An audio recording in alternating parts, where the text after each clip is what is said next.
So next up, we have a panel of some very distinguished and accomplished entrepreneurs who have been through the ringer on the fundraising side of things and are here to share a bit about their experiences. Not only have they been successful in raising venture capital, they have also led their teams through some pretty significant milestones in terms of company growth, some pretty significant pivots in terms of kind of changing focus, changing names. So we're here to hear from them. We also have Loewen.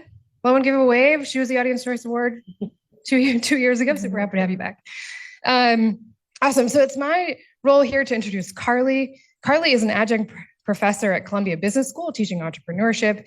She's also a VP at US News, building out their career business vertical. She also advises early stage startups and has founded her own startup. She was an entrepreneur in residence at the MIT's Martin Trust Center and has a very deep understanding of MIT's startup ecosystem. Carly, we're thrilled to have you. I'll hand it over to you. Thanks so much.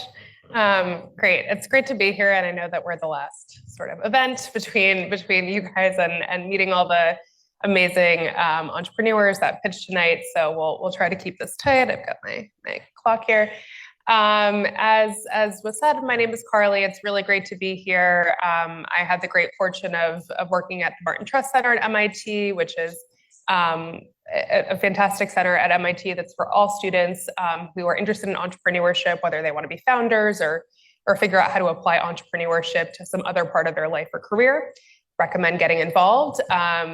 Also ran the Delta V Accelerator as part of that initiative, which is run concurrently both in Cambridge and New York. So I just mentioned that for folks who might be interested in getting involved. I no longer run that, but Stephanie, who judged today, now runs that program in New York. But this is not about me. This is about our 4 esteemed panelists here. Just in the interest of time, I'm going to do very, very brief intros, and then hopefully the first question will suss out more of their bios and their journey in founding these fantastic companies. Just for sort of context, when I sort of thought about the 4 panelists today and their ventures, I think a couple things in common. Just check me if I'm wrong, but I think all first-time founders, right, on your journeys, all about 4, 5, 6, or 7 years in to your ventures, all obviously MIT grads, MBA, undergrad. And so just to do a quick intro for each, to my immediate left, Alessandra Henderson, who's the founder of Elektra Health. Elektra seeks to smash the menopause taboo by empowering women with world-class evidence-based care, education, and community. Henriette, the co-founder of Hosta AI, a Delta V company. We've got 2 Delta V companies on stage, which is very exciting for me. An insurtech AI company that automates property insurance estimates to accelerate repairs and reduce administrative efforts, also an MBA. Next to her, Loewen, as you all heard, who's the founder of Amira, was an undergrad at MIT and MECI, correct? And Amira provides holistic healthcare during menopause by predicting women's symptoms and responding preemptively to counteract them. And last, Lissy, the founder of MYNDY. Yes. Got it. Nailed it. Also an MBA at MIT. MYNDY is a mental fitness company for the modern mind. So just to really build on this context, I think, when I think about the founder role, it's not a traditional role. I've had the pleasure of coaching and teaching hundreds of entrepreneurs at this point over the last 6 or 7 years. Every first-time founder sort of goes through the same bumps. It is a hard journey to describe unless you really have that first-person experience going in it. So I really like to start with sort of, first of all, a few questions in here, but maybe with 2 or 3 minutes each, I'd love to hear from each of you. What motivated you to take on the founder journey? Is this something that you thought you were going to do, or were you really motivated by a problem to solve? How did you actually make that decision? And what were those initial first 12 months like? Like what surprised you? What is that founder role really like in those early days? Maybe Alessandra, we can just go down the line on this one. Sure. Yeah. It's a lot in there to answer in 2 minutes. So I'll try to really speed through this with the bullet points. Thank you so much for organizing this. I really attribute a lot of my entrepreneurial journey to my time at MIT, and so have deep, deep appreciation for Bill Ellett, the Martin Trust Center, and just really diving deep into entrepreneurship, both through my time at MIT and beyond. So Elektra Health, we have raised, we are a women's health company, kind of closing the menopause care gap with evidence-based virtual or telemedicine care, education, and community. We've raised just north of $7.5 million in venture capital. So happy to chat with any founders in the audience and be helpful in any way possible there. In terms of what, I think there were like several questions in that. But the journey to founding, I certainly did not believe, or I didn't think I was going to be a founder. Honestly, my first job out of school, I lived in China selling Chinese contemporary art. So if you think of like going from, you know, a 21-year-old and just, you know, the wild experience of living in Beijing to, you know, fast forward several years to today with as the founder and previously actually the CEO, I just transitioned into a board member and advisor role. It's really quite a journey. And I think a lot of this, as so many people in the room and as so many really brilliant minds at MIT are, it's really following your curiosity, following really great people, and really following your passions. And so I think a lot of that, right? Like there's the LinkedIn journey, and then there's the kind of, you know, what is going to wake you up truly in the middle of the night as like a nagging problem or question that you have, or a story that has lodged in your mind, to go out and take the plunge to found a company. It is not for the faint of heart. And so my journey very quickly to get here, I had been working in startups and technology for the better part of 14 years, largely in the New York space. I always thought I'd be like the person behind the person, or I never thought I'd actually found it myself, but came to the women's health space through a personal journey of my own. Again, for another time, not a 2-minute story. But I really believe that, you know, the reason and the impetus to take the plunge myself was where market opportunity meets personal passion. I really believe that, and for so many female founders, we kind of get stuck a little bit in telling the personal story, and you don't actually get to talk about the market opportunity alongside it. But women's health is a massive market. Menopause is a topic that's come center stage. And so I don't know if I answered all those questions, but decided to take the plunge. The product has evolved over the course of 5 years. You learn a ton. I wouldn't change it for the world. And so That's perfect. Yeah. We're going to talk about the changes in a sec. I think I own a lot of that to MIT too. MIT just made me experiment. So my story is I worked 15 years in large corporations, had a fantastic growth career trajectory in Europe, came to MIT for mid-career MBA, and that gave me the opportunity to dive deep into artificial intelligence. I actually went to course 6. I did an MBA, I mentioned that, because still there weren't great AI classes at Sloan. And that was an enormous opportunity for me to really understand what artificial intelligence is. And that's where I met my co-founder. She did a PhD in computational architecture.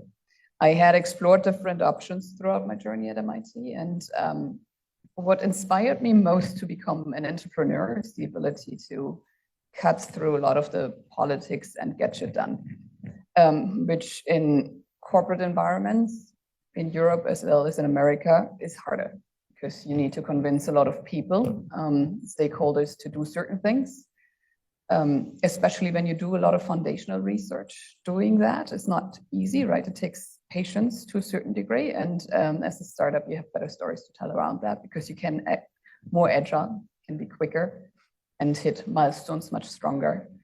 What surprised me most, I think, coming from Europe, is a different attitude in America to entrepreneurship than it is in Europe. I think, you know, taking a bold choice and the ability to assess money here is just different.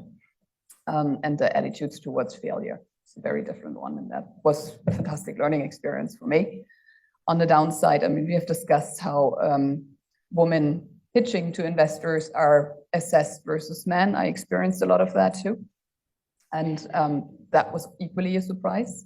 Certain phrases I would not like to hear in my life again. And going through that and growing through that and understanding how to position yourself in that is a personal learning curve that I think the sooner you can do that as an entrepreneur, the better you can grow in your personal journey as a founder and CEO through that.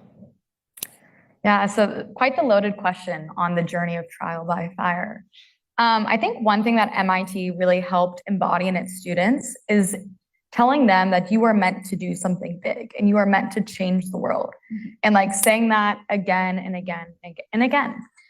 And I think that doing your own company in an area that you think will truly unlock human potential, will truly make the world better, is something that like is worth commanding your entire life to and committing yourself entirely to. And to be a founder, it's kind of delusional in a lot of ways. You have to like not knowing how to do things and having to figure it out with no guidance. You have to like pain. You have to like just always being on and being stronger than you think you are. So you have to find a mission that's really worth it. Funny enough, we did Delta V. Carly was one of our mentors in the process, and we did not start on menopause. This is something we stumbled across. Previously, I was in nuclear fusion. I was at Google X. Menopause was never part of the plan, but then saw how big this problem was and how many women were suffering and how much potential technology had to disrupt it. And that's something that women really do deserve. So bringing an engineering first team to this problem was something that started consuming all of my dreams. So it was about time to quit my job and do it full time. How many people here have ever been stressed? Raise your hand. Cool. Never. I have 2 hands raised. So I always say I wasn't really born to be a founder. I was born to be a founder of the company that I'm currently building. It is a mental fitness company. Now, who's heard of mental fitness here? Raise your hand. All right, we got some hands raised, a couple less than the amount of people stressed. So mental fitness is the practice of research-backed habits that help build focus, resilience, and high performance every day. I wish that when I was 21, I had had access to these tools that now a lot of us are talking about, like breath work and journaling, things like visualization that we pull from performance psychology and mindfulness, meditation, therapy offices, but I didn't. When I was 21, I started working at JP Morgan. It was an incredible experience, but I burned out really quickly. I then thought, well, in between therapy and my running, there was very little for me to manage my stress. So I thought it must have been the environment. Like that was the problem. So I switched environments. I went to an ed tech company that went from 30 to 1,000 people in 3 years, burned out again. And I was like, well, if I was in 2 different environments that were so on opposite sides of the spectrum in terms of the experience they offered, there must be something going on with companies. So I ended up going to MIT to build a quantitative research-backed model to fix company culture so that companies could be good from the inside out and employees wouldn't burn out like I did. And then I brought that to an incredible hospitality company. I brought that to a publicly traded biotech as a change agent, 15,000 people, 23 countries, 80 locations. We improved every people metric across the board, and everyone was still stressed, including me. And so I left that company to build a quantitative research-backed model to manage your mind, to answer the question, work on your mind on a daily basis, the same way athletes work on their mind so that they can perform at the highest level, regardless of how much stress they make, the baskets they don't hit, they can still show up to the game. You can tell I'm not really a sports person, I'm an MIT person. We don't know, is it like a basket or whatever? But the bigger point is I think that a lot of times entrepreneurship, like the story I tell right now sounds really sexy, really easy, obvious almost, but it was so hard. I mean, right now we're basically building the Nike for mental fitness. We want to make mental fitness as ubiquitous as the $1 trillion physical fitness industry. And we want to do that by starting with the very first gyms for your mind that help hold you accountable every single day to the practice of working on your mind. So the thing that surprised me the most, I'd say, was that the single most important thing people need isn't the information or what we call inspiration, it's the plan or perspiration, the support, the accountability, and the tracking. And that's really what we're building now today. I'd say one of my biggest challenges is I'm a solo founder. I was born as a twin, as one of 4 kids, very loving family. And this is the first time I've been on my own. And I have an incredible team of people right now who support me. But for those who are thinking about starting something on your own with the thought of, I need a co-founder, no, you don't. Cool. Okay. I know we have limited time, so instead of asking all of you about each of these, I'm just going to sort of pick one for each. One of the things that I truly have the pleasure of watching coaching such early stage, mostly first time founders, is that, where they start on day one is absolutely not where they're going to be on day 100, like probably not where they're going to be day 1000. And I've seen this happen time and time and time again. And it's always one of the biggest surprises for any first time founder that their initial idea is not what actually turns out. Loewen, you already started to talk about your pivots. So I'm going to turn to you for this. But I think, this is a hard decision, right? You like birth this idea, you have this vision in your mind of what you're going to build, and then you have to sort of come to terms with, this isn't what I'm going to do, or it's not the right market, or it's not the right product, or it's not the right business model, or some combination of all of that. So can you talk a little bit about the pivot that you guys made and just like that actual, like take us to that decision moment, and how did you and your teammates, because you are part of a co-founding team, sort of make that decision, and what was that, I don't know, couple of months probably like probing? Totally. It's definitely a tough question, is how to kill a baby, when it's your own baby and you build it up from just an idea stage to real contracts coming.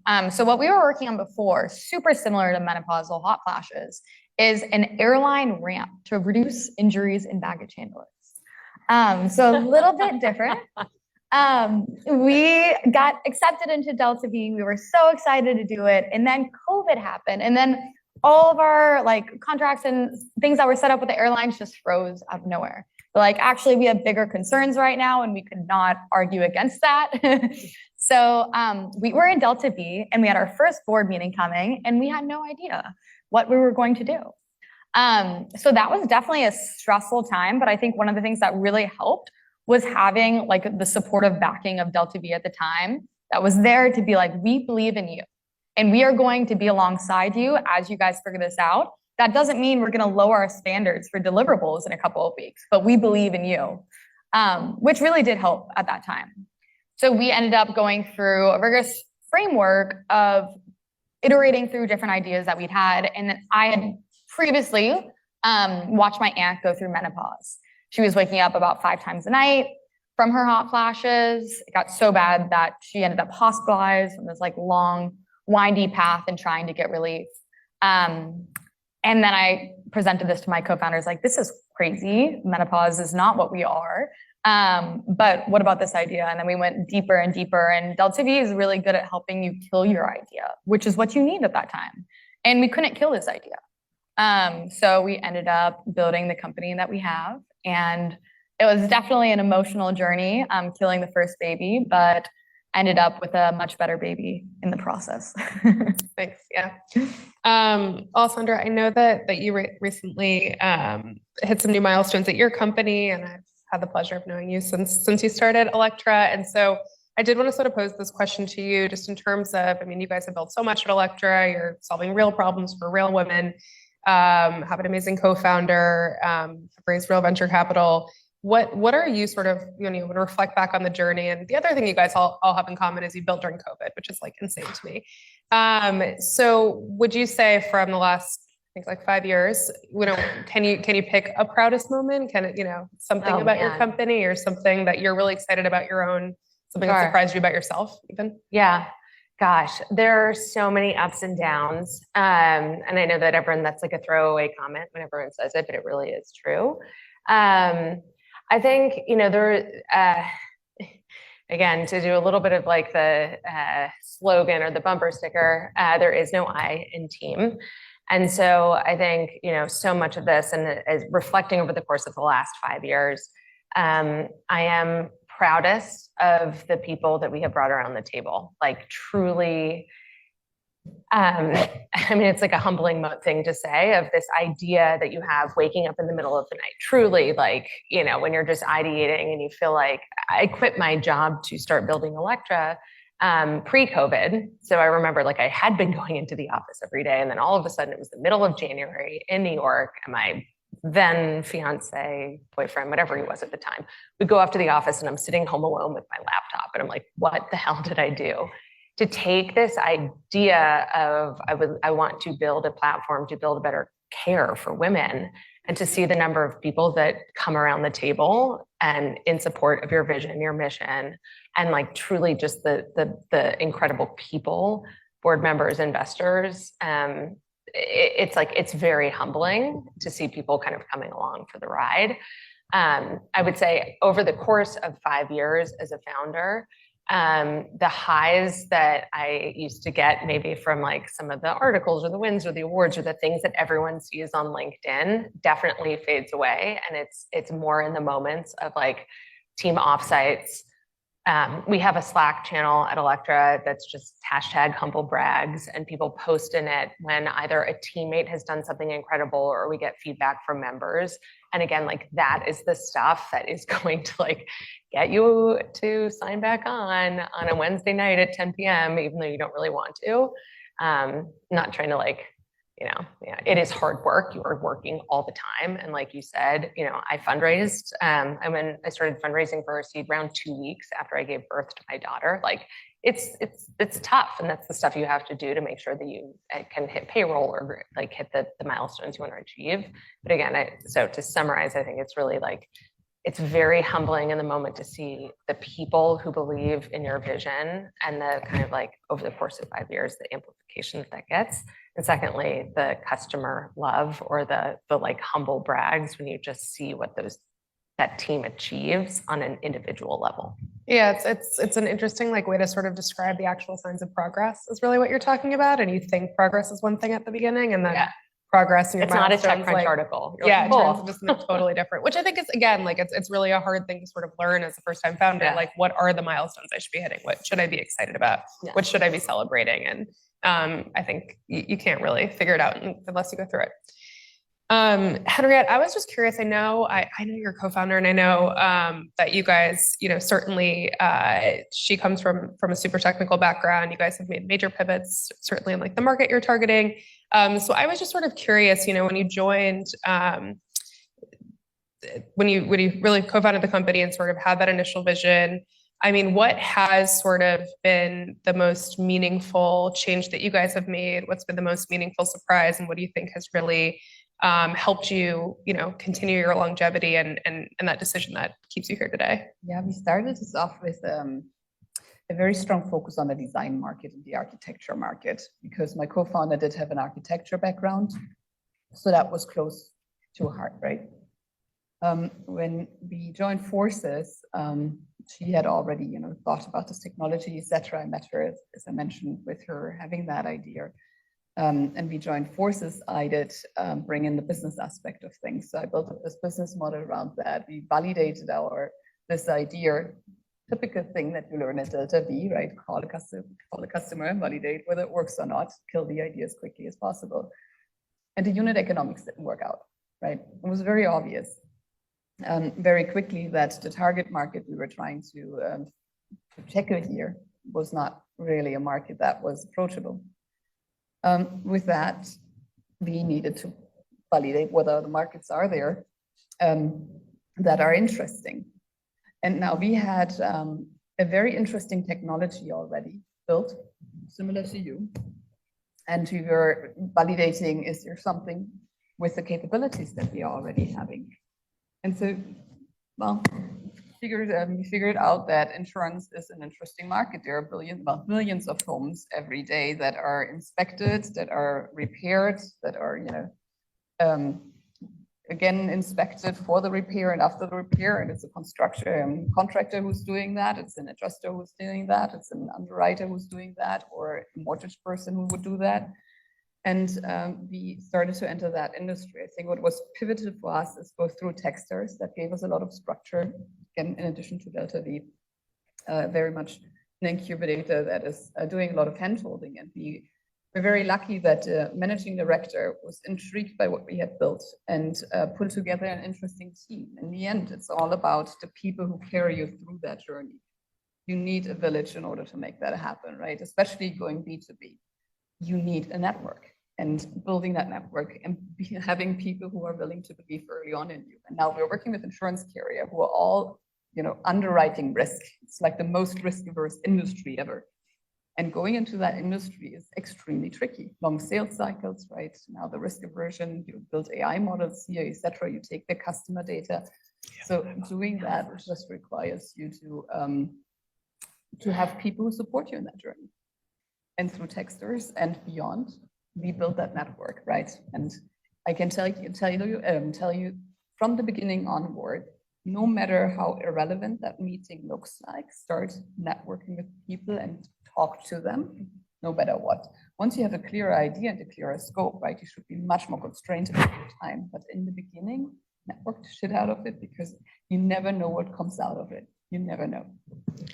Great, Lissy, we have to wrap up in like, say to Peter, 30 seconds. And this is a little bit of a cross question, but, obviously the journey has a lot of, things that don't go well, number one, but like a lot of people who don't believe in you, a lot of bad, venture capitalists, like a lot of, times venture capitalists can piss you off or customers can piss you off. So I did sort of want to, I think it's a real emotion that it's worth exploring. And I gave you guys some previews, so hopefully we can do this quickly, but I would love to hear like, what is the thing in this journey that's like pissed you off the most, person, experience, just something that like really, like got in your way? I think the two big things that come up for me are, one, people who mistake my niceness for not knowing what's up. I know what's up. I think the second thing is not following the gut. As an MIT student, you're taught that data is so important, but the wisdom that you have within yourself, especially as the one who's driving the business, is never, ever, ever, ever, ever something that you should minimize, because a lot of other people's opinions are opinions, and they're kind of popping into a very specific part of the journey. And so I'd say those are kind of the two things I've noticed the most that have made me upset, but I have a mental fitness app for that. Perfect way to wrap up. Thank you guys for being here, for sharing so authentically and honestly. It's been a total pleasure to watch all of your journeys, and look forward to continuing to watch what happens next. And I don't know, Peter. Thank you so much, guys. Can we get a round of applause for our panel? All right, you guys are welcome to join the audience again. Thank you so much for being here. I've also had the pleasure of watching many of your companies grow over the last couple of years, and I'm super proud of your journeys as well.